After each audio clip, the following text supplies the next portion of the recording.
Hi guys, ഇനി ഞാൻ ഡ്യൂട്ടിക്ക് പോകുന്നൊരു വീഡിയോ എടുത്താണ്. നൈറ്റ് ഡ്യൂട്ടിയാണ് ഉണ്ടായിരുന്നത്. അപ്പോൾ ഇറങ്ങിയപ്പോൾ വൈകുന്നേരം ചെറിയ മഴയൊക്കെ ഉണ്ടായിരുന്നു. പിന്നെ കുറച്ച് നേരം വെയിറ്റ് ചെയ്തതിന് ശേഷം ബസ് കിട്ടി. എത്തിയതിന് ശേഷം അവിടെ ഇറങ്ങിയതിന് ശേഷം ഒരു ബസ്സും കൂടെ ശരിക്കും കയറണം. പക്ഷേ എൻ്റെ ഫ്രണ്ട് തന്നെ കൂട്ടാൻ വന്നിട്ടുണ്ടായിരുന്നു.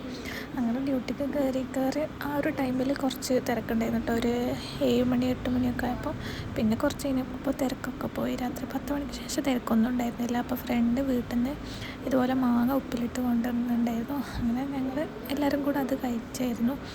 ഫാർമസിയിലും ഉണ്ടാവും ഒരാൾ, പിന്നെ ലാബിന് 2 ആൾ, പിന്നെ ഒരു നേഴ്സ്, ഒരു ഡോക്ടർ, അങ്ങനെയാണ് ഉണ്ടാവുക. ക്ലിനിക്കിൽ നൈറ്റ് ഷിഫ്റ്റിൽ ഉണ്ടാവുക. അവൾ ജസ്റ്റ് ഉപ്പ് മാത്രം ഇട്ടിട്ട് വന്നിട്ടായിരുന്നു. സുറുക്കയും അങ്ങനത്തെ കാര്യങ്ങളൊന്നും വെച്ചിട്ടുണ്ടായിരുന്നില്ല. അങ്ങനെ കുറച്ച് സമയം കഴിഞ്ഞപ്പോൾ ഫ്രീ ആയപ്പോൾ മുകളിൽ പോയിട്ടാണ് ഫുഡ് കഴിക്കുക. ലാബാട്ടോ ഇത്. അങ്ങനെ ലാബിൽ ഓരും ഉണ്ട്, ഫ്രണ്ട്സും ഉണ്ട്, ഓരും കൂടെ ഉണ്ടെന്ന് പറഞ്ഞു. മുകളിൽ പോയിട്ട് കിച്ചണിൽ ഞാനൊരു പ്ലേറ്റ് എടുത്തിട്ട് കൊണ്ടുവന്ന് ഫുഡ് അതിലേക്ക് ഇട്ടിട്ടാണ് കഴിച്ചത്. പിന്നെ താഴെ നേരെ ഡ്യൂട്ടിയിലേക്ക്